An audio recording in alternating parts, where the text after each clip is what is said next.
역사를 잊은 국가에 미래는 없다. 윈스턴 처칠.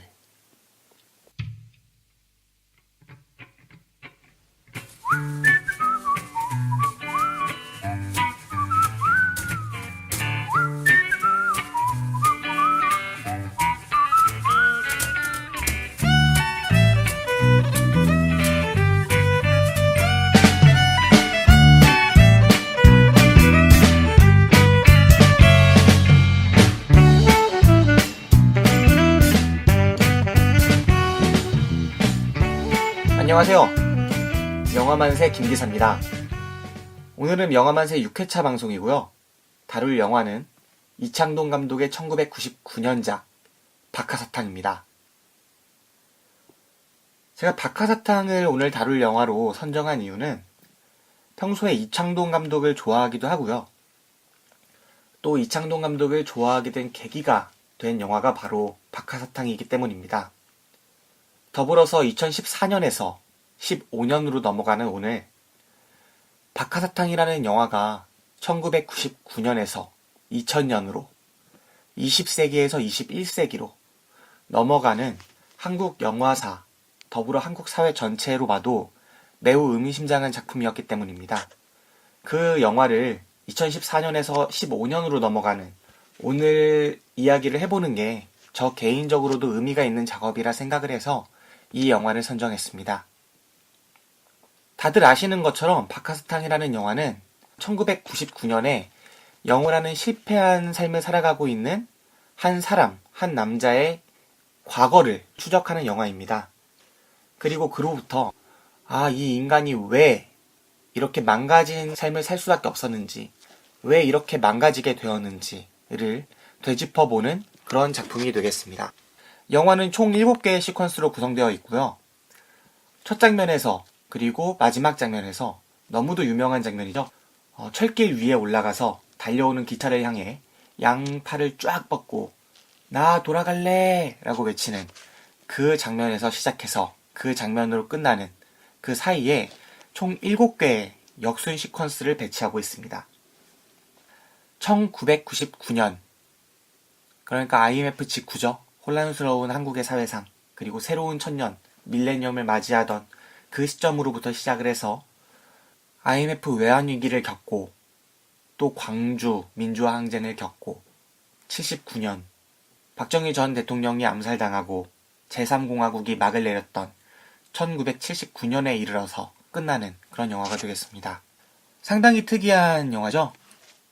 7개의 시퀀스를 역순으로 배치해서 이 인간이 왜 이렇게 되었는지 그 해답을 찾는 과정이 그렇고, 그 해답을 찾고 보니 결국은 1980년 5월의 광주에서 모든 잘못이 시작되었다라는 그 사실만 살펴보더라도 이 영화가 어떤 지점을 겨냥하고 있는지 명확한 작품이라고 할 수 있겠습니다.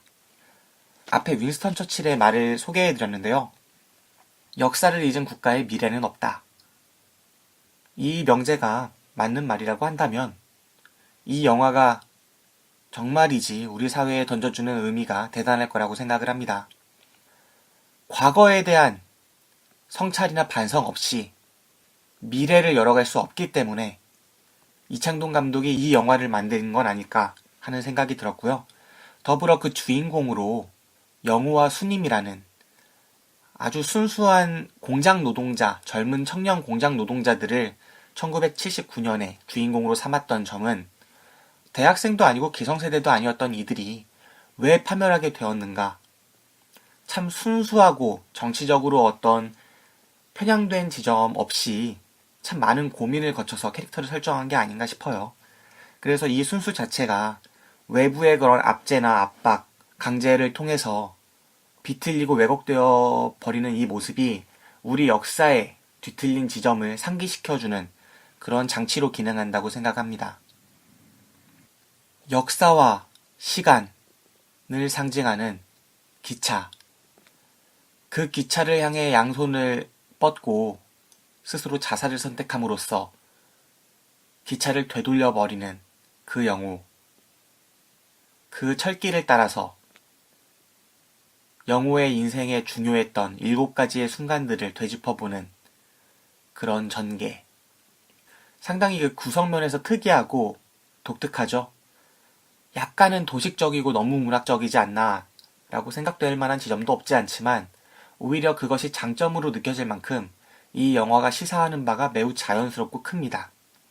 더불어 앞에 말씀드렸던 그 캐릭터 설정에서 말씀드렸던 것과 같이 이 인물들이 편향적이거나 의도적으로 배치되어 있다라고 느껴지지 않기 때문에 상당히 다양한 스탠스에 있는 관객들 모두가 이 영화를 보면서 많은 공감과 또 감동을 받을 수 있는 그런 부분이 있지 않나 하고 생각합니다. 물론 영호라는 인물이 이 모든 사건들을 겪으면서 지나치거나 조금은 자기적이거나 한다고 느껴질 수가 있어요. 그 캐릭터 자체가. 하지만 그 캐릭터가 어떻게 보면은 우리의 1979년부터 1999년까지의 20년 역사의 알레고리적 인물로 볼 수 있고 그 인물이 마지막에 영화적으로 처단된다는 자살을 선택한다는 점에서 이창동 감독이 이 역사적인 왜곡의 궁극적인 죄인들을 처단하진 못하지만 적어도 이 영우라는 인물을 자살로 이끔으로써 지난 과거를 되새기고 끄집어내서 어느 정도까지는 심판하고자 하는 그 역사적 하수인, 역사적 잘못의 하수인을 심판하고자 하는 부분도 있었다고 생각을 합니다.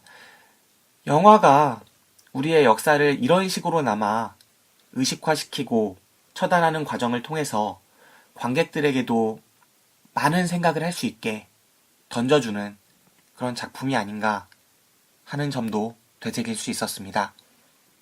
이 모든 잘못에 궁극적으로 책임 있는 자를 처단하지 못하고 현대사의 알레고리라고 볼 수 있는 영호의 자살로 이야기를 마무리하는 것이 조금은 부족하지 않나 라고 생각하는 분들도 많을 거라고 봅니다.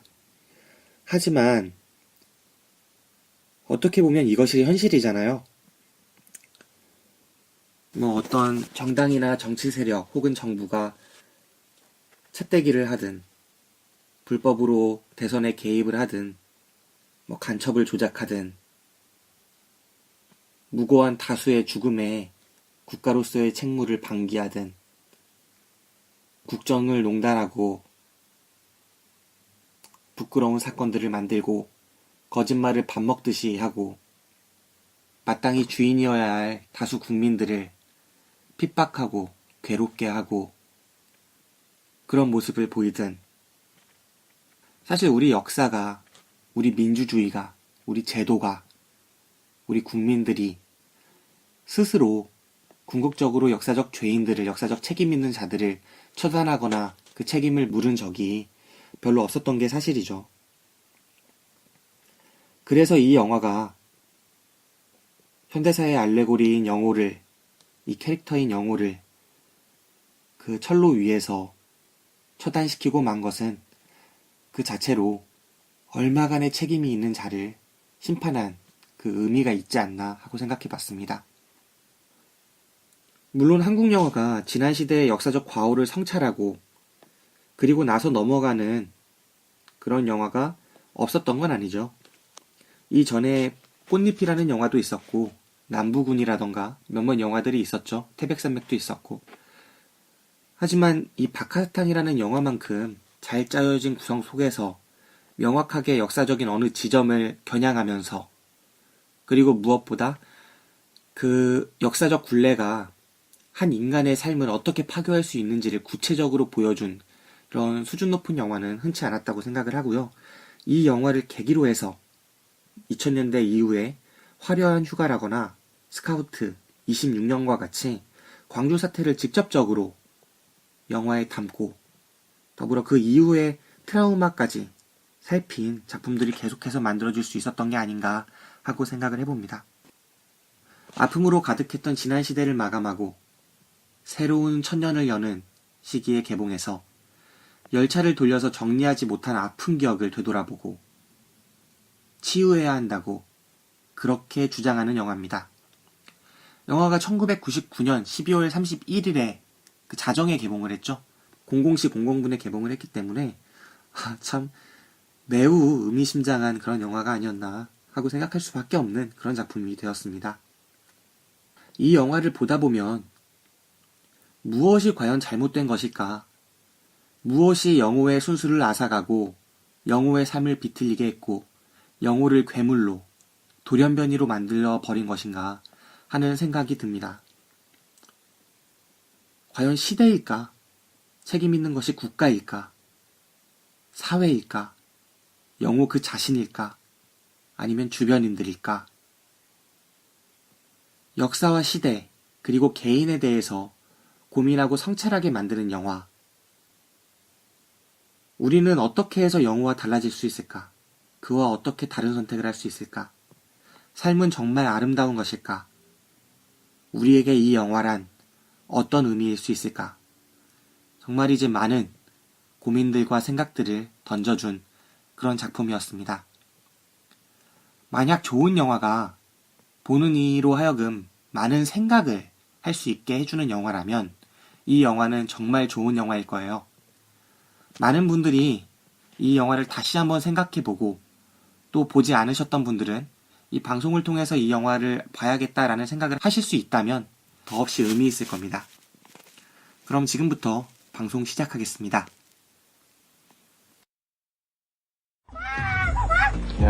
이창동 감독의 박하사탕이 올 한 해 한국 영화를 빛낸 가장 뛰어난 작품으로 선정됐습니다. 박하사탕은 인생의 종착역에 다다른 한 남자의 과거를 거슬러가며 암울했던 우리의 현대사가 개인의 삶을 얼마나 피폐하게 만들었는지를 설득력 있게 그려내고 있다는 평가를 받았습니다. 박하사탕은 이 같은 호평에 걸맞게 올해 대종상 최우수 작품상을 비롯해 각종 해외 영화제에서도 주요 상들을 휩쓸어 한국 영화의 위상을 높이는 데 큰 몫을 했습니다. 오늘 다룰 영화는 지난번에 예고했던 대로 박하사탕입니다. 박하사탕을 제가 선정한 이유는 지난 방송 때도 말씀을 드렸지만 제가 국내 감독들 중에서 가장 좋아하고 또 존경하는 분이 이창동 감독님이에요. 밀양이나 또 시라거나 유명한 작품들이 많죠. 명성을 얻었던. 그리고 그 중에서도 제가 이창동 감독님의 작품을 처음으로 접했던 게 바로 이 영화 박하사탕이기 때문에 제가 영화만세라는 팟캐스트 프로그램을 만들어가면서 이 영화를 꼭 다뤄야겠다라고 생각을 했습니다. 그래서 6번째 방송으로 이창동 감독님의 박하사탕이라는 영화에 대해서 이야기를 해보도록 하겠습니다. 박하사탕이라고 하면은 떠오르는 이미지가 다들 있을 거예요. 그리고 그 박하사탕 중에서도 영화에 등장하는 영화 속의 순임이가 영호에게 보내줬던 하나씩 편지를 쓸 때마다 하나씩 담아서 보내줬던 그 하얀 박하사탕. 식당 가보시면은 커다란 통에 그렇게 포장지 없이 약간 다이아몬드 형태로 놓여져 있는 흔한 박하사탕이죠. 그 모양의 박하사탕을 영화 속에 이제 등장을 시키는데 상쾌하고 깔끔하고 알싸하고 그런 느낌이 대체로 떠오르지 않을까 싶어요. 박하사탕 하면. 이 영화의 제목이 박하사탕인 것, 순임이가 영호에게 보내줬던 것, 그리고 영호가 그 박하사탕을 그리워했던 것, 영화 속에서 박하사탕이 무엇을 상징하는지, 그것이 바로 이 영화 박하사탕을 이해하는 데 있어서 가장 중요한 부분이 아닐까 하고 생각을 해봅니다. 이 영화는 20년간의 시간여행을 다루는 영화입니다. 영화의 오프닝이 너무도 유명하죠. 충북 제천의 어느 냇가라고 해야 되나? 강 위에, 하천 위에 기차 선로가 놓여져 있죠. 그리고 그 기차 선로 위에 한 중년의 영호라는 인물이 올라가서 달려오는 기차를 향해서 양팔을 쫙 벌리면서 나 이제 돌아갈래 하고 외치는 그 장면 너무도 유명해서 많은 분들이 기억하실 거라고 생각을 합니다. 영화의 오프닝과 그리고 엔딩씬이 그 장면인데 정말 인상적이죠. 한 인물의 자살. 그리고 영화는 그 인물이 왜 이런 선택을 하게 되는지 그 인물의 과거로 돌아가서 선로를 따라서 과거로 돌아가면서 이 인물이 왜 자살을 택하게 되는지 그 이야기를 우리 한국의 지난 20년간의 근현대사의 격동의 물결 속에서 하나하나 그려내고 있는 그런 영화라고 할 수 있겠습니다. 오늘도 박하사탕이라는 영화에 대해서 기본적으로 시놉시스부터 읽어드리는 게 영화에 대한 이해를 하기에 좀 더 좋을 것 같습니다. 이 영화 같은 경우에는 챕터가 7개로 나눠져 있고 첫 번째 챕터부터 간단한 설정을 말씀드리도록 하겠습니다. 첫 번째 챕터, 야유회입니다. 1999년 봄, 주인공인 김영호가 가리봉 봉우회의 야유회 장소에 느닷없이 나타난다. 20년 전 첫사랑 여인 수님과 함께 소풍을 왔던 곳. 그러나 세월은 모든 것을 앗아가 버린 후다. 기찻길 철로 위. 나 다시 돌아갈래. 영호의 절규는 기적소리를 뚫고 영화는 1999년 오늘에서 과거로의 여행을 시작한다. 챕터 2. 사진기. 사흘 전 봄, 영호는 40살. 직업은 없다. 젊은 시절 꿈, 야망, 사람, 모든 것을 잃고 아무것도 남지 않은 중년. 어렵사리 구한 권총 한정으로 죽어버리려 하는데 뜬금없이 나타난 사내의 손에 이끌려 이제는 죽음을 앞둔 첫사랑 수님을 만나게 된다. 그러나 수님은 이미 혼수 상태에 빠져 그를 알아볼 수 없었다. 쓰러져가는 그녀 곁에서 박하사탕을 든 채 울음을 토하는 영호. 그리고 그녀가 남긴 추억의 카메라를 단돈 4만 원에 팔아버린다. 세 번째 챕터. 삶은 아름답다. 1994년 여름 35세 가구점 사장 영호. 마누라 홍자는 운전 교습 강사와 바람을 피우고 그는 가구점 직원 미쓰리와 바람을 피운다. 어느 고깃집에서 과거 형사 시절 자신이 고문했던 사람과 마주치는 영호. 삶은 아름답다라고 중얼거려 본다. 집들이를 하던 날 아내의 홍자의 기도가 장황하게 이어질 때 그는 밖으로 뛰쳐나간다. 그 안의 모든 것들로부터 1994년 어느 여름의 일. 네 번째 챕터. 고백. 1987년 봄, 영호는 달코 다른 형사다. 아내 홍자는 예정일을 얼마 남기지 않은 만삭의 몸이다. 사랑도 열정도 점점 식어만 가는 지극히 일상적인 삶에 대한 권태로움으로 지쳐버린 김영호. 그는 아내를 사랑하지 않는다. 잠복근무차 출장 갔던 군산의 허름한 옥탑방. 카페 여종업원의 품에 안긴 그는 첫사랑 수님을 목 놓아 부르며 울음을 터뜨린다. 1987년 4월. 다섯 번째 챕터. 기도. 1984년 가을. 아직은 서투른 신참내기 형사 영호. 그는 선배 형사들의 과격한 모습과 자신의 내면에 내재된 폭력성에 의해 점점 변해가기 시작한다. 그리고 자기 자신의 순수함을 부인하듯이 수님을 거부한다. 마침내 그의 광기가 폭발해버리던 어느 날 그는 자신을 짝사랑해오던 홍자를 그냥 택한다. 1984년의 어느 가을 수님을 만난 지 정확히 5년째 해였다. 여섯 번째 챕터. 면회. 1980년 5월 영호는 전방부대의 신병. 긴급 출동하는 영호는 트럭에서 면회 왔다가 헛걸음치고 돌아가는 수님의 작은 모습을 보게 된다. 또 다른 비오는 날의 텅 빈 위병소 앞. 수님은 오늘도 영호를 기다린다. 영호는 그날 밤 광주역 주변 어둠 속에서 귀가하던 여고생을 수님인 듯 마주한다. 급박한 상황에서 영호의 M16에서 발사되는 총성. 우리 모두에게 잔인했던 1980년 5월 어느 날이었다. 일곱 번째 챕터. 소풍.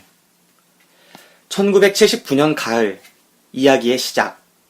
그리고 영화의 끝. 구로공단에 야하게 다니는 10여 명이 소풍을 나왔다. 그 무리 속에 갓 20살의 영호와 수님도 보인다. 둘은 서로 좋아하기 시작한 듯하다. 젊음과 아름다운 사랑. 순수한 행복감에 젖어있는 두 사람.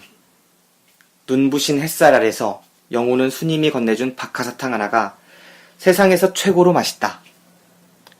지금으로부터 20년 전, 그러니까 1979년의 어느 날, 이렇게 영화는 마지막에 와서 다시 시작한다.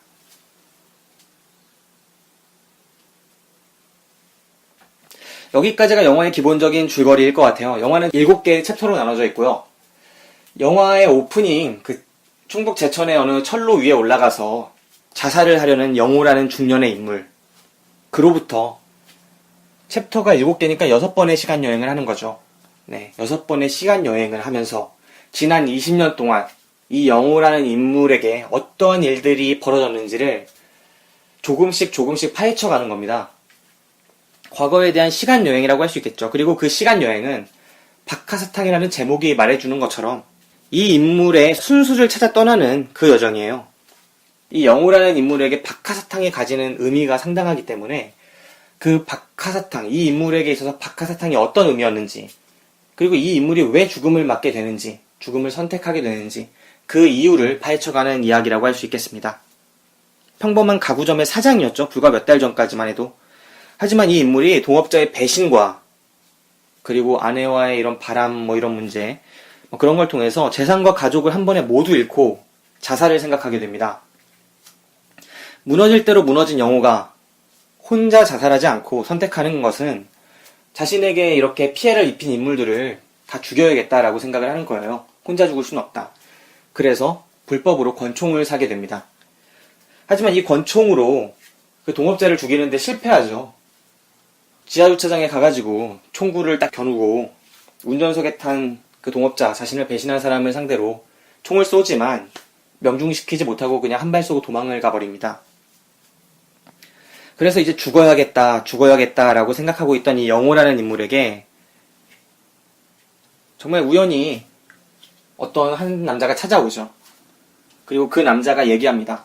수님이라는 여자를 알지 않느냐고. 그러면서 이야기는 다시 과거로, 또 과거로 이렇게 가게 되는 거죠.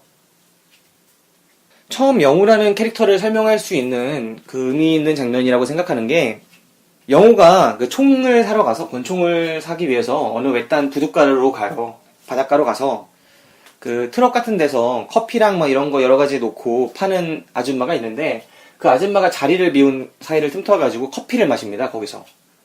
근데 아줌마가 오죠.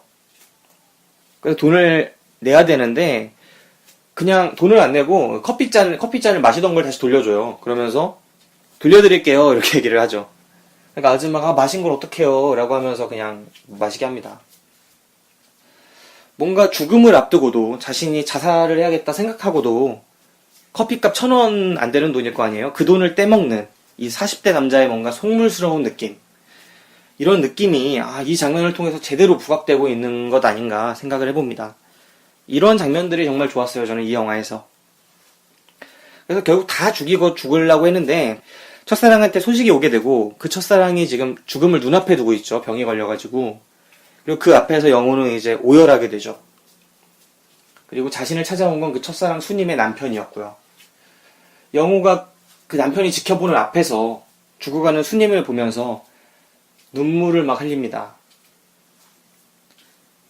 자살을 앞둔 이 남자가 한 여자 앞에서 눈물을 이렇게 자신의 아내도 아닌 여자 앞에서 막 눈물을 흘리는데 영화는 이 남자가 왜 영호가 눈물을 이렇게 흘리는가 그 이유에 대해서 파헤치기 위해서 또다시 한번 과거로 가게 되죠.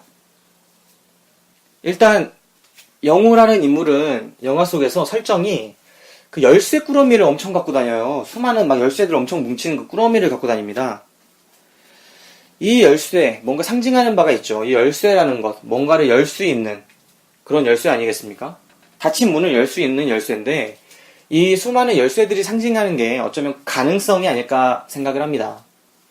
이 수많은 열쇠를 통해서 수많은 인생의 선택들을 할 수 있었던 사람인데 실제로 살아온 영호라는 인물이 살아왔던 그 길을 보면 그렇게 성공적이지 못했죠. 그랬기 때문에 자살을 선택하려 하는 거고 아내와도 그렇게 안 좋게 헤어질 수밖에 없었던 거고 그리고 자신이 진심으로 사랑했던 수님과는 이루어질 수 없었던 거고 그 선택들 중에 하나하나를 파헤치기 시작하는데 처음으로 등장하는 게 홍자라는 인물이에요. 아내인 홍자. 독실한 개신교 신자고요. 뭔가 이런 세상에 많을 것 같은 인물이지만 또 동시에 엄청 답답할 수도 있는 그런 인물이죠.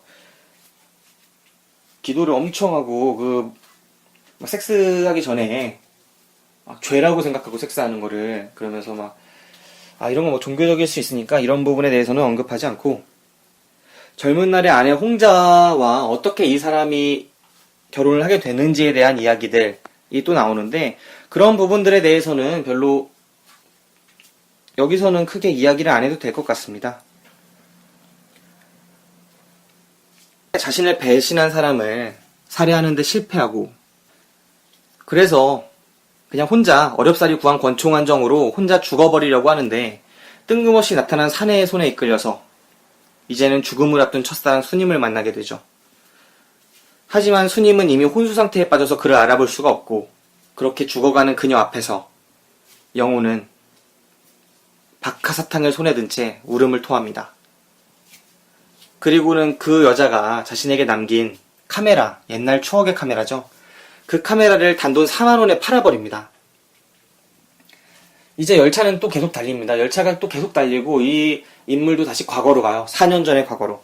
영화에서 좀 인상적인 게 이 과거로 가는 매개라는 게 정확하게 이거는 시간여행이라기보다는 영화는 시간여행을 하고 있지만 극중 인물은 시간여행을 하는 게 아니잖아요. 타임슬립 영화가 아니죠. 다만 이 영화는 과거로 시간의 역순으로 계속 배열을 하면서 이 인물이 왜 이런 선택을 하게 되었는가, 이 인물의 과거에는 어떤 일들이 벌어졌는가를 추적하는 영화이기 때문에 영화의 형식은 시간여행을 하고 있다고 할 수 있겠습니다. 인물은 계속 그 시대의 인물이지만 이렇게 영화의 형식이 시간여행을 하고 있고 그 시간여행을 형식적으로 만들어주는 그 매개는 열차예요. 열차가 계속 달리는 모습을 보여주죠. 시간여행을 할 때마다. 열차가 선로를 따라서 달리는 모습들을 계속 보여주고 그 열차가 달려서 이제 정착하는 곳은 또 이제 과거가 되는 겁니다. 이 부분의 영상도 매체분 매력이 있고 분위기도 좋고 정말 연출이 되게 세련되게 잘 된 것 같아요. 그 당시 기술력으로도. 형식과 내용을 절묘하게 조화시키는 그런 이창동 감독의 센스가 돋보이는 부분이 아닌가 생각을 해봅니다. 이제 계속 기차가 달리고 어느덧 1994년 여름에 이르게 됩니다. 1994년 여름에 가구점 사장이던 영호는 35살이죠. 마누라 홍자는 이제 운전 교습 강사랑 바람이 나 있고 자신은 가구점의 직원인 미쓰리와 바람을 피우고 있습니다. 어떤 고깃집에서 우연히 과거 형사 시절에 자신이 고문했던 사람과도 마주쳐서 삶은 아름답다라고 중얼거려 보지만 유명한 말이죠. 그래도 인생은 아름답다. 트로츠키가 스탈린의 추적을 피해서 이제 멕시코로 도망쳤던 트로츠키가 자신에게 보내진 그 소련에서 스탈린이 보낸 그 암살자의 총구 앞에서 이야기했던 마지막 말이라고 하죠. 그래도 인생은 아름답다. 하지만 이 영화 속에서 영호가 화장실에서 소변을 누면서 옆에 있는 자신이 옛날에 고문했던 사람을 바라보면서 삶은 아름답다. 그죠? 이렇게 얘기를 하는 건 전혀 아름답지 않아요. 영화를 보신 분들은 아시겠지만 뭔가 되게 역설적으로 이게 진짜 삶이 아름답지 않았다. 영호라는 사람의 삶이 정말 아름답지 않다라는 것을 보여주는 그런 장면이었던 것 같습니다. 1994년의 모습들은 이 영호라는 인물과 그의 아내 35살인 가구점 사장으로 살고 있는 이 영호라는 인물의 인생이 얼마나 부조리한 것들로 가득 차 있는가, 이 인물은 얼마나 불행한가, 이 인물의 삶은 얼마나 아름답지 않은가, 이거를 보여주고 있었던 챕터예요. 이 챕터에서는 모든 것이 답답하고 부조리합니다. 이제 자기 집에서 집들이를 하는 날 그 아내 홍자가 기도를 정말 장황하게 해요. 독실한 개신교 신자이기 때문에 그래서 그걸 참다 못한 영호가 이제 밖으로 그냥 무작정 막 뛰쳐나가는 장면, 그 장면이 인상적으로 그려지죠. 기차는 또 달립니다. 그래서 1987년 봄으로 오게 됩니다. 이때의 영호는 닳고 달아있는 형사예요. 그리고 아내인 홍자는 예정일을 얼마 남기지 않은 만삭의 몸입니다. 사랑도 열정도 점점 식어만 가는, 그리고 지극히 일상적인 삶의 그 권태 때문에 지쳐버려 있는 이 김영우라는 인물. 이 인물은 아내를 전혀 사랑하지 않습니다. 만삭의 아내인데 1987년 봄에서 인상적으로 보여지는 장면은 잠복근무차 군산의 어느 허름한 물망초라는 이름의 그 카페? 주점? 이곳에 영호가 가면서 벌어지는 일들이에요. 여기 이 챕터에서 인상적인 부분은 이 물망초라는 그 카페라고 할게요. 그 카페에서 이 영호라는 인물은 거기에 일단 여급이라고 해야 되나? 그 종업원, 여자 종업원을 만나게 되죠. 그리고 이 여자 종업원과 결국 자게 되는데 이 여자 종업원과의 바람을 핀다는 느낌이 아니라 이 인물이 이 종업원을 매개로 다른 여자를 그리워하고 있다는 인상이 강하게 남습니다. 그리고 영화가 진행될수록 보여지는 거는 사실은 수님이라는 처음에 자신에게 카메라를 남기고 죽어가고 있었던 그 여자, 자살을 하려고 했던 영호를 불러세운 그 여자, 바로 그 여자 수님이라는 사람을 그리워하는 영호의 모습을 보여주는 거죠. 정말 여기서 그 옥탑방에서 이 카페 여종업원하고 같이 자면서 첫사랑이었던 수님이라는 여자를 정말 목 놓아 부르고 막 울음을 터뜨리는 그 1987년의 4월, 그 시절의 이야기를 그리고 있습니다. 그리고 나서 기차는 또 4년 전으로 또 갑니다. 그리고 영호는 여기서는 전방부대의 신병이죠. 우리나라 전방 군부대의 신병인데 이 장면에서 수님이가 면회를 오는 장면들이 나와요. 수님이가 영호를 만나기 위해서 면회를 오는데 계속 엇갈리죠. 만나지 못합니다. 트럭에서 이제 긴급 출동하는 그 트럭에 실려가지고 영호가 막 어딜 가는데 수님이는 또 거기를 이제 영호를 만나지 못하고 영호가 어디 작전을 나갔다고 하는 말 때문에 영호를 만나지 못한 채로 위병소에서 돌아오는 거죠. 그리고 수님을 지나쳐서 그 영호를 태운 트럭이 지나가고 사람들이 그 여자 예쁘다고 막 환호를 합니다. 그리고 그 속에서 이등병이었던 영호는 아무런 얘기를 하지 못하죠.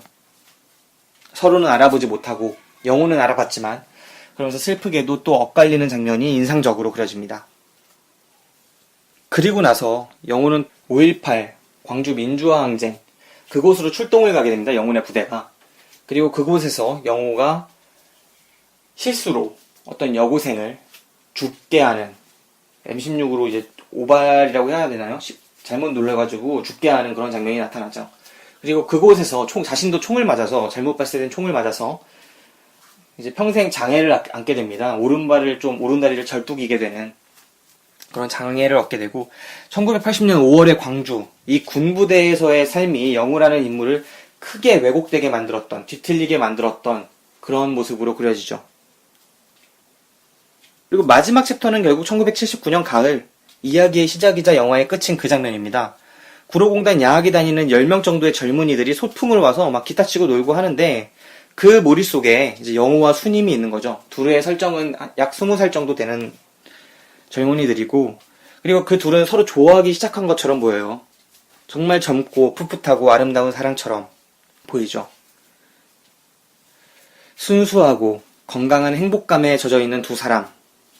그리고 이 둘이 처음 만났을 때 수님이 영호에게 박하사탕 하나를 건네줍니다. 현재 시점인 1999년부터 20년 전인 1979년의 어느 날 영화는 마지막에 와서 다시 시작하는 그 처음의 이야기를 보여주는 거죠. 하지만 결말은 이미 지어져 있는 거죠. 오프닝이 결국 결말이기 때문에 이 영호라는 인물이 이렇게 순수하고 풋풋했던 이 인물이 왜 그렇게 비극적인 삶을 살아갈 수밖에 없었는가. 그리고 그 선택의 순간들에는 이 인물을 둘러싼 우리 근현대에 왜곡된 역사가 있지 않았나, 사회가 있지 않았나, 그런 문화들이 있지 않았나 하고 영화가 이야기를 하고 있는 겁니다. 앞에 말씀드린 것처럼 이 박하사탕이라는 영화는 시간 역순으로 구성되어 있어요. 사용된 시퀀스 순서대로 이걸 나열해 본다면 처음에 야유회, 사진기, 삶은 아름답다, 그리고 고백, 면회, 소풍 이런 6챕터, 7챕터로 나눠져 있는데 1979년 박정희 시대가 종말을 구할 무렵 김영우와 정수님이 야학에서 소풍을 가가지고 서로 사랑하게 되는 그런 모습들. 그리고 그 다음에 김영우라는 인물이 군대에 입대했다가 개고생하고 광주 진압군으로 투입된 다음에 오발 사고를 또 겪고 그 이후에 또 세상에 찌들어서 형사를 해서 고문 형사가 돼서 점점 파멸해 가다가 마침내 사기도 당하고 이제 자살을 결심한 순간에 정수님이라는 자신의 첫사랑의 죽음에 초대되게 되고 그리고 나서 마지막에 이제 우연히 알게 된 야학 동창생들 옛날 그 야학의 동창생들 모임에 가가지고 나 다시 돌아갈래 라고 그렇게 절규하면서 자살을 하기까지 이 이야기를 한 인간의 인생 역정을 시간 역순으로 보여주는 거죠. 폭력과 광기의 역사가 만들어낸 또 하나의 희생자 그리고 동시에 권력의 하수인이었던 그 부조리한 권력의 하수인이었던 이 영호라는 인물의 눈을 통해서 역사를 거꾸로 바라보고 우리가 우리의 한때를 적절한 거리를 확보한 채 바라볼 수 있게 만드는 그런 영화가 아니었나 생각을 해봅니다. 시대로부터 자유로울 수 없었던 사람들과 그리고 그들을 둘러싼 지난 시간들의 가슴 아파하는 그런 영화라고 할 수 있겠죠. 앞에 말씀드린 것처럼 박정희 정권 말기부터 80년대 이제 광주 민주화항쟁, 그리고 IMF 경제대란 직후에 뭐 이런 혼란스러웠던 시기들, 역시 한국의 굴곡진 현대사 속 한 인물이 겪었던 그런 이야기. 그 속에서 우리 사회가, 이 사회라는 것이 한 인간에게 어떠한 영향을 미칠 수 있는가. 제가 봤을 때 박하사탕이라는 영화가 우리나라에 나온 거는 정말 의미 있는, 우리 영화사를 통틀어서 정말 의미 있는 작업이 아니었던가, 그렇게 생각을 해봅니다. 정말 이창동이라는 감독님을 제가 이 영화를 통해서 알게 됐고 또 좋아하게 되었는데, 이 방송 들으시는 분들 중에 혹시 안 보신 분들이 있으시다면 권하는 그런 영화입니다. 이런 영화를 보지 않고서 한국 영화를 봤다고, 한국 영화를 좋아한다고 말하기는 어렵지 않나, 이렇게 생각을 해보고요. 독재 정권에서 벗어나가지고 이제 민주화를 이룬 우리 사회죠. 하지만 아직도 이런 주제는 민감하다라고 생각이 보통 되는 것 같아요. 2000년, 이 영화가 만들어졌던 1999년뿐만 아니라 그로부터 시간이 한참 더 흘렀죠. 15년이 흘렀는데 지금 대통령이 박근혜 대통령이고 박정희 정권 말기부터 이 영화가 시작하니까 그렇고, 참 세상이 많이 바뀐 것 같으면서도 많이 안 바뀐 것 같습니다. 여전히 민감해 보이는 이 이야기를 이창동 감독은 독재 정권의 피해자였다가 다시 또 가해자가 되었고, 그리고 궁극적으로는 파멸에 이르게 되는 이 한 명의 평범한 영호라는 사내의 삶을 통해서 조명하려고 시도를 하고 있죠. 이 한 남자의 삶을 조명하는 방식을 통해서 보는 이의 감성을 자극하는 그런 극적인 장치들을 이제 최소한으로 사용을 하는 것 같아요. 최대한 자제하고 있고, 역시 리얼리즘 형식으로 한 사내의 삶이 부조리한 역사 속에서 어떻게 파괴되어 가는가, 이 부분에 집중해서 연출을 하려고 하는 것 같습니다. 그리고 이러한 선택을 통해서 이 영화가 우리 현대사와 그리고 현재의 사회에 대한, 부조리한 사회에 대한 단순하고도 명료하면서 또 관객이 쉽게 이해할 수 있는 그런 고발적인 영화로서의 성격을 지닐 수 있지 않았나, 이런 선택들 덕분에 그렇게 생각을 해봅니다. 보통 이런 양식으로 만들어진 영화들 대부분이 이런 선택들을 통해서 만들어져요. 그 인물한테 감정을 막 몰입한다기보다는 관찰자의 시점에서 그냥 보여주는 거죠. 그리고 그 보여주는 것만으로도 영화가 이 시대적인 부조리를 고발을 할 수 있는 겁니다. 너무 명확한 역사의식에 기반을 한 영화이기 때문에 더욱 그런 거죠.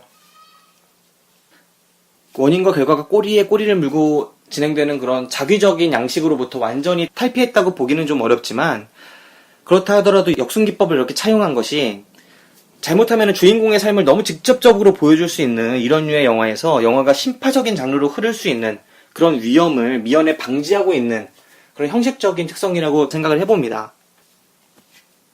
자꾸 과거로 가고 이런 방식을 통해서 보여주는 것이 직접적으로 한 인물의 삶을 시대적으로 몰입하게끔 쫙 이어가는 것보다 형식적으로 보면 얼핏 불친절해 보이기도 하지만 동시에 더욱 친절한 거예요, 어떻게 보면. 계속 사람들이 궁금증을 품게 되고, 왜 이렇지? 왜 이렇게 됐을까? 그거를 계속 과거로 돌아가면서 설명하는 방식이 오히려 이 형식적인 특성 때문에 개인한테 몰입을, 시대적으로 자연스러운 시간적 순서에 따른 영화의 형식을 통해서 몰입하게끔 만드는 걸 최소화하면서도 역사적인 부조리를 좀 더 친절하게 관객들한테 이렇게 알려준다는 측면에서 더욱 친절한 설정이 아닌가라고 생각을 합니다. 이 영화를 보면서 느꼈던 건 폭력이 폭력을 낳는다는 거예요. 그것이 심지어 의도되지 않은 폭력이었을지라도 폭력은 폭력을 낳는 게 아닌가, 그런 생각이 들었습니다. 80년 5월에 광주에서 영호는 머뭇거리고 있던 자신의 순수를 쏴 죽인 거나 다름이 없죠. 그 머뭇거리던 여고생을 자신이 실수로 쏘아 죽였던 것, 그 머뭇거리던 여고생의 모습이 마치 영호의 눈에 순임처럼 보였고, 자신이 순임을 쏴 죽였던 그 장면, 그 이후부터 영호의 삶이 뒤틀리기 시작하는 거고, 바로 그 장소가 80년 5월의 광주였다는 것. 정말 이 영화가 한 인물의 파멸에 대한 책임을 어디에 강하게 묻고 있는지 단적으로 상징하고 있는 그런 장면이 아니었던가 생각을 해봅니다. 이 사건 이후로, 80년 광주 이후로 그는 절뚝거리게 되죠. 그리고 그 주변의 세상도 역시 그와 함께 절뚝거리게 되는 것 같아요. 영화의 끝부분에서 보여진 영호는 이제가 스물이 된 순수한 청년이었는데, 그 사람이 군대에 입대하게 되면서 여전히 순이미를 사랑하는 선한 청년이었는데도 동시에 80년 5월에 광주에 투입해서 역사의 피해자이면서 동시에 가해자가 되게 되면서 무고했던 한 여고생을 죽이게 되면서 쏘아 죽이게 되면서 모든 것이 어긋나게 되는 거죠. 이제 과거에 순수한 청년으로 그 들꽃을 좋아하고 사진 찍기를 좋아했던 그 청년으로는 되돌아갈 수 없게 되는 그런 모습들이 보여지게 됩니다. 여기 광주로 출동하기 직전에 내무반에서 영호의 박하사탕이 막 쏟아지죠. 그 순임이 하나씩 보내줬던 그 박하사탕들이 쏟아지고 그게 군대 워커에 의해서 전투화에 의해서 막 짓밟히는 장면을 딱 보여주는 것들이 강한 상징처럼 느껴져요.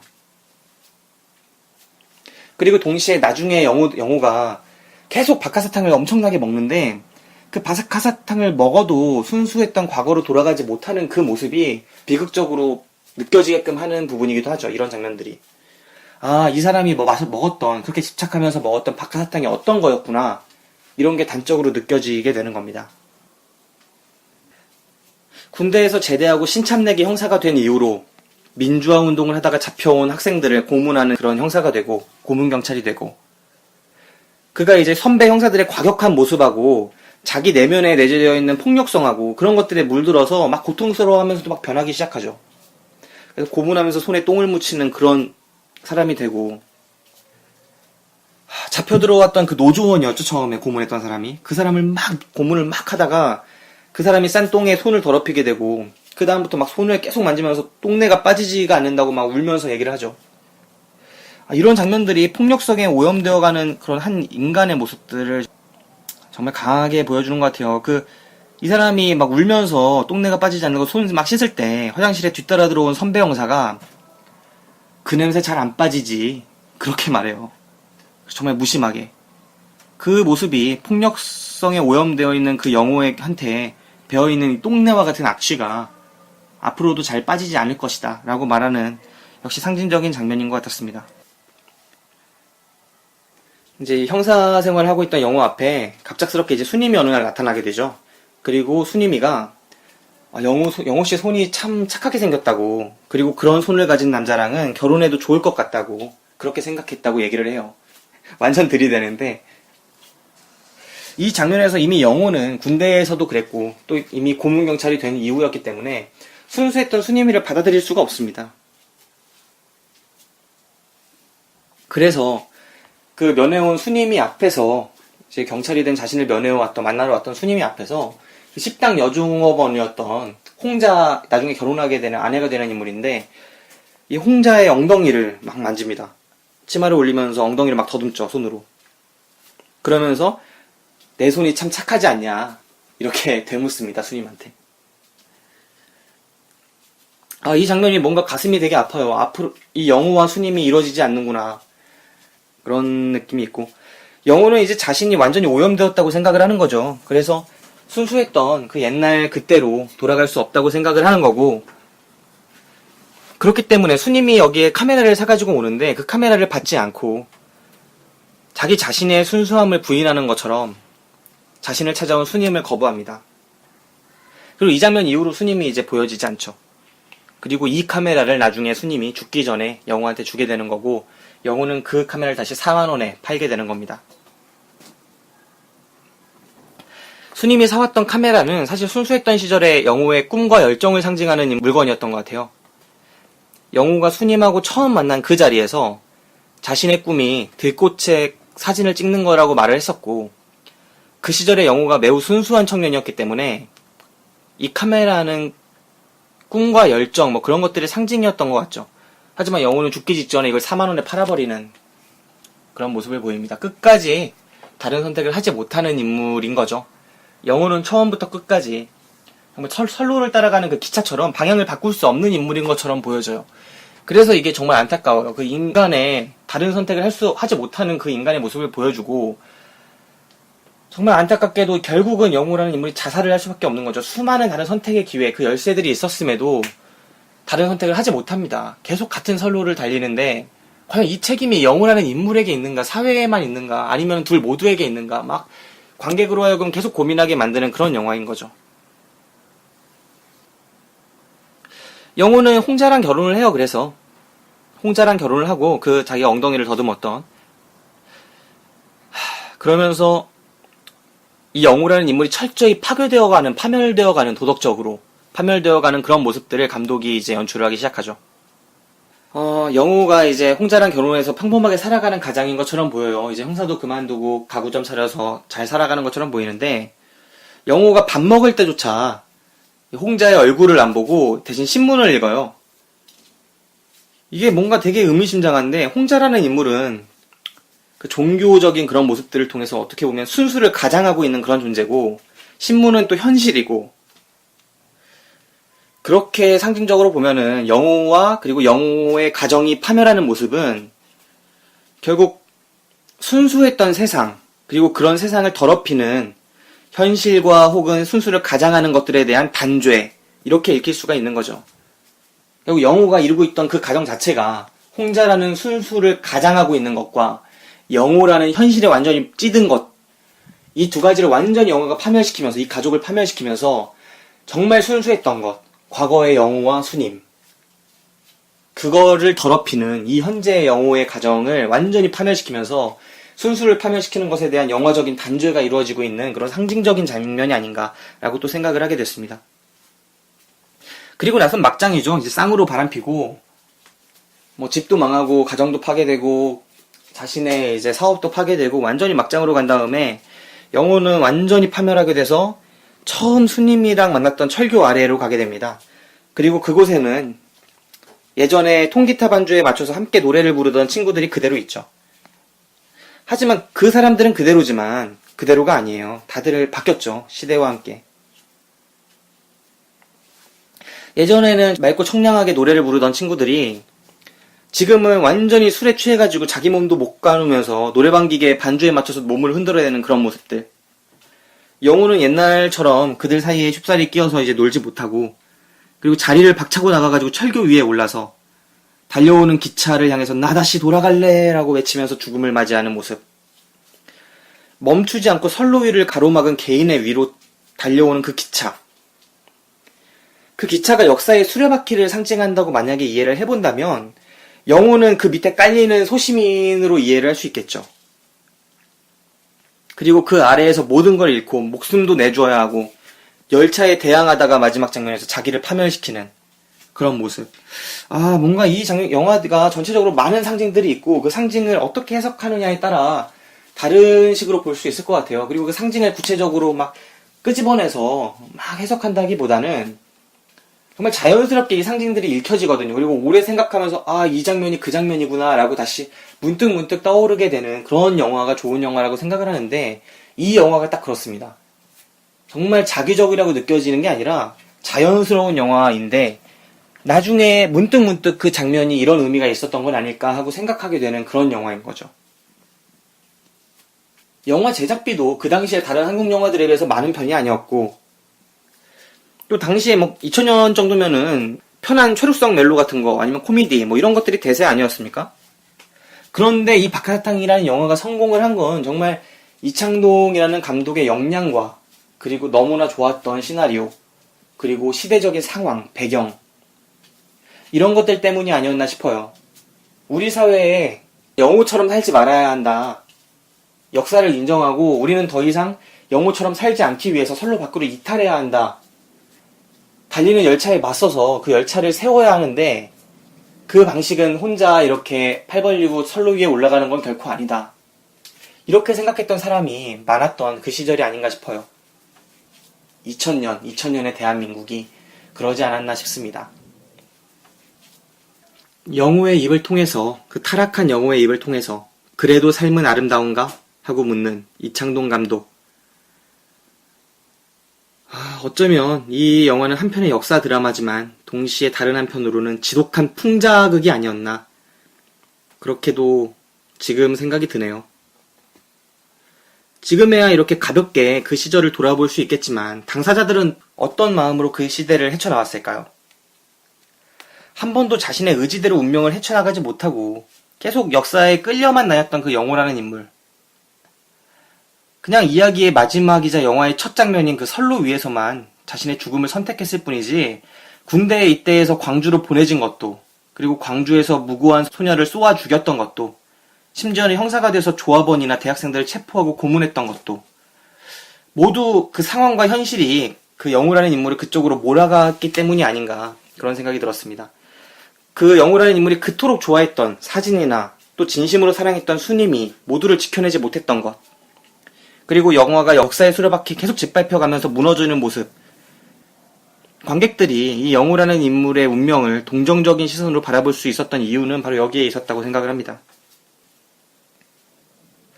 이 영화를 보고 어떤 생각을 가질지는 관객의 몫이겠죠. 영화가 이창동 감독이 영화를 통해서 뭔가 강한 자기 주장을 펼치고 있는 게 아니기 때문에 관객들은 이 영화를 보면서 각자 자신의 생각을 그냥 혼자 해보는 방법밖에 없을 것 같아요. 그리고 우리 모두가 알죠. 이 영우가 살아온 이 삶이 결코 아름답지 않았고 또 옳지도 않고, 하지만 그 삶이 지금 이 세상에도 완전히 없는 삶의 양식은 아닐 거라는 것, 수많은 부조리들이 있을 거라는 것, 다들 알고 있는 바일 거라고 생각을 합니다. 비꼬는 어투로 삶은 아름답다, 그죠? 이렇게 묻던 영우. 그 앞에서, 자신을 죽이러 온 암살자의 앞에서 그래도 인생은 아름답다라고 읊조렸던 트로츠키. 어떻게 살아야 하는지 보여주는 그 두 인물이 아닐까 싶고요. 저는 박하사탕이나 하나 까먹어야겠습니다. 오늘 영화에 대한 이야기는 여기서 마치는 게 좋을 것 같아요. 생각보다 이야기를 너무 많이 했네요. 아무래도 혼자 하는 방송이다 보니까 재미가 좀 떨어지는 부분이 있을 수밖에 없는 것 같아요. 대신에 재미있는 부분들도 있을 수 있으니까 좋은 영화들에 대해서 이야기를 나누는 거니까 그래도 참고 들어주셨으면 좋겠습니다. 뭐 참을 것까지는 없겠지. 뭐 그렇고요. 다음 볼 영화에 대해서는 간단히 얘기를 드릴게요. 다음 볼 영화에 앞서서 오늘 본 영화 박하사탕에 대한 저의 별점은 별 5개입니다. 한국 영화 중에 가장 좋아하는 영화인데 별 5개는 줘야 한다고 생각을 하고, 이 영화에 대한 저의 별점은 별 5개입니다. 다음 볼 영화는 지난번에 예고해드렸던 바람과 함께 사라지다, 그리고 7월 4일생, 이 두 영화 중에 한 편을 보고 녹음을 하도록 하겠습니다. 제가 EBS에서 7월 4일생이라는 영화를 어제 봤거든요. 그래서 7월 4일생이라는 영화를 먼저 녹음을 할 수 있을 것 같아요. 내일이나 모레쯤에 녹음을 할 수 있을 것 같고, 7월 4일생이 그래서 아마 먼저 올라갈 것 같습니다. 네, 바람과 함께 사라지다는 그 다음으로 하는 게 좋을 것 같네요. 7월 4일생이라는 영화도 원래 올리버 스톤 감독이죠. 그리고 톰 크루즈 주연의 윌리엄 데포도 나오고 좋은 영화입니다. 그 영화도 원래 제가 다루려고 했던 영화 중에 한 편이기 때문에 이렇게 빨리 다루게 될지는 몰랐지만, 아무튼 그 영화도 다음 방송에서 이야기를 나눌 수 있을 것 같네요. 여러분께서는 지금 영화만세를 듣고 계십니다. 우리들의 팟캐스트 방송국 DPS.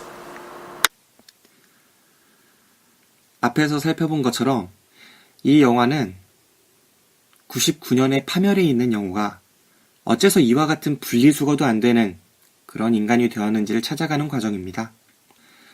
총 7개의 시퀀스를 역주행하고요. 그 매개가 되는 건 역사와 시간을 상징하는 열차입니다. 6번째 시퀀스를 보면 영우가 왜 이런 인간이 되었는지 그 이유가 나오죠. 바로 1980년 5월 광주에서 어떤 한 소녀를 오발로 죽이게 되면서, 그리고 그곳에서 입은 상처로 영우 스스로가 절뚝이게 되면서 영우의 모든 불행이 시작되게 되는 겁니다. 영우는 그런 역사적인 아픔으로부터 비롯된 개인의 상처, 정신적 외상, 트라우마를 결국 극복하지 못합니다. 스스로 극복하지 못할 뿐만 아니라 거듭 잘못된 선택을 하기 때문에 영우 그 자체가 역사적인 그런 악의 하수인이 되어버리는 그런 모습을 볼 수 있습니다. 더불어서 영우에게 순수 그 자체로 상징적인 인물이었던 수님이라는 그 여자는 늘 한 발 늦게 영우를 찾아와요. 그래서 역시 영우를 구원하지 못합니다. 영우는 구로공단 노동자였고 80년 광주에서 진압군이었고 고문경찰이기도 했고 증권 투자자이기도 했고 가구점 사장이기도 했습니다. 이렇게 여러 가지 모습을 한 편의 영화 속에서 보여주었던 영우는 곧 급변하는 한국 현대사의 알레고리라고도 볼 수 있었던 거죠. 자기적이고 현실성이 다소 떨어질 수는 있어 보이지만 매우 상징적이고 의미심장했던 인물이었습니다. 이창동 감독은 이렇게 시대와 역사와 인물을 꿰뚫어보는 시선을 이 영화를 통틀어 보여줌으로써 관객들에게 매우 의미심장한 메시지를 전달한 게 아닌가 싶습니다. 너는 이 비극을 어떻게 바라보는가? 무엇이 이 비극을 만들었는가? 너라면 어땠겠는가? 어쩌면 개인의 선택이 역사적 수레바퀴 속에서 무의미할 수도 있지 않을까? 이런 질문들을 던져줍니다. 바카스탄이라는 영화뿐만 아니라 전 세계적으로 살펴보면 세계 여러 나라의 근현대사의 그런 굴곡진 모습들을 보여줬던 대하 영화들이 존재했죠. 데이빗 린의 닥터 지바고가 그랬고 베르나르도 베르톨루치의 1900년이라거나 마지막 황제도 그러했고 장이모우의 인생, 첸 카이거의 패왕별이, 로버트 제메키스의 포레스트 검프, 빌 어거스트의 영혼의 집, 이런 작품들이 모두 어떤 굴곡진 현대사, 그 속에서 한 인간의 삶을 보여주는 그런 영화들이었습니다. 약간씩은 다르죠. 그 구성이나 전개 방식, 그리고 그 캐릭터를 어떻게 설정했는가, 이런 부분들이 다른데, 이창동 감독의 바카스탕이라는 영화가 이 작품들과 동일선상에 놓고 보아도 결코 성찰이나 반성적 측면에서는 부족한 영화가 아니다 라고 개인적으로 생각을 합니다. 이 영우라는 비극적인 삶을 살아갔던 인물에게 역순 시퀀스를 주어서 그 마지막 시퀀스 1979년 풋풋한 청년, 꿈이 가득한 순수했던 청년, 영우와 수님의 행복했던 한때를 보여주면서 영화를 마무리했던 것, 그리고 수님의 대사를 통해 영우가 이 장소를 기억하는 건 데자뷰고 꿈이다. 그리고 그 꿈이 행복했으면 좋겠다라는 대사를 통해서 영화를 마무리 짓는 것. 그것이 어떻게 보면은 이 영화의 전체적인 앞에서 보았던 영우의 미래, 그 비극성을 환기시켜주기도 하지만, 배가시켜주기도 하지만, 또 어떻게 살펴보면 이것이 정말 꿈이었으면 좋겠다. 그리고 영호라는 인물에게 정말 순수했던 1979년의 그 시공간을 부여해 줌으로써 정말 행복하게 그 안식의 시간을 남겨둔 것이 아닌가, 일말의 그런 위안을 던져준 것이 아닌가 하는 생각도 들었습니다. 설경구 씨의 연기 더없이 좋았고, 조연이었던 많은 배우들, 김여진 씨를 비롯해서 문소리 씨라거나 좋은 부분이 많았어요. 문소리 씨한테는 조금은 아쉬운 부분도 있었지만 이창동 감독님의 연출도 제가 이창동이라는 한국의 거장을 새롭게 보게 한 작품이 되었다는 점에서 정말 감사한 영화가 되었습니다. 한국의 영화 팬들에게 이 영화는 축복입니다. 그리고 숙제고 거울이고 그런 영화입니다. 많은 분들이 이 영화를 보시고 또 여러 가지 담론을 재생산할 수 있는 그런 기회가 되었기를 소망합니다. 지금까지 들어주신 여러분들께 감사드리고요. 원래 1월 저희 당일 배송 영화방 첫 방송으로 1월 초 방송으로 DPS 영화상이 나가기로 했죠. 그런데 저희가 12월 31일에서 1월 1일까지 집계를 끝내기 때문에 방송을 또 준비하고 하는 시간까지 계산을 해보면 조금 시간이 늦어질 수 있을 것 같아요. 1월 초중반까지. 아무래도 그러다 보니까 영화만세 2편을 먼저 보내드리기로 했습니다. 그래서 박하사탕과 그 다음 방송인 7월 4일생 이렇게 2편의 영화 만세를 먼저 보내드리고요. 그 다음에 영화상 방송을 진행하도록 하겠습니다. 2014년 저희 당일 배송 영화방을 들어주신 많은 분들께 감사드리고요. 앞으로도 많은 관심 부탁드립니다. 한국 영화 2015년 더 좋은 영화가 많이 나왔으면 좋겠네요. 영화 팬들이 더욱 성숙할 수 있는 한 해가 되었으면 좋겠고, 새해에는 조금은 더 따뜻한 일들 많았으면 좋겠습니다. 다사다난했던 2014년, 불행했던 사람들에게 위안이 될 수 있는 한 해가 되기를 바랍니다. 저희 당일 배송 영화방도 더욱 노력하겠습니다. 감사합니다.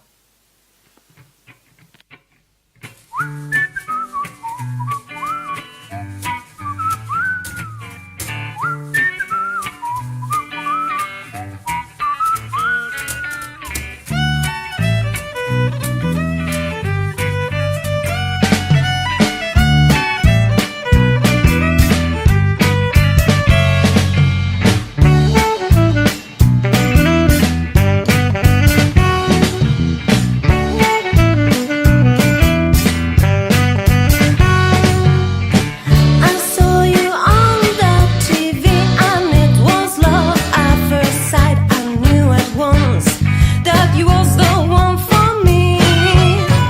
And then I wrote you a song and I sang it all day long. This little song, and it goes, and it goes, and it goes like this. Sing it up, dip, a dip, it up, a dip, a dip, sing it up, dip, it up, a dip, hey.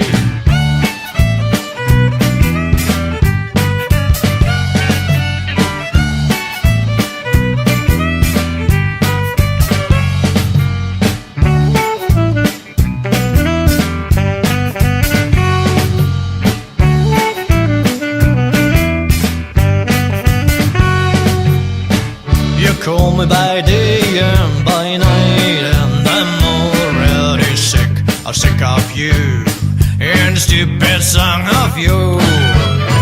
That's why I hired a man to take care of you. About this jerk, yes he shot, yes he shot. He shot me instead, singing it.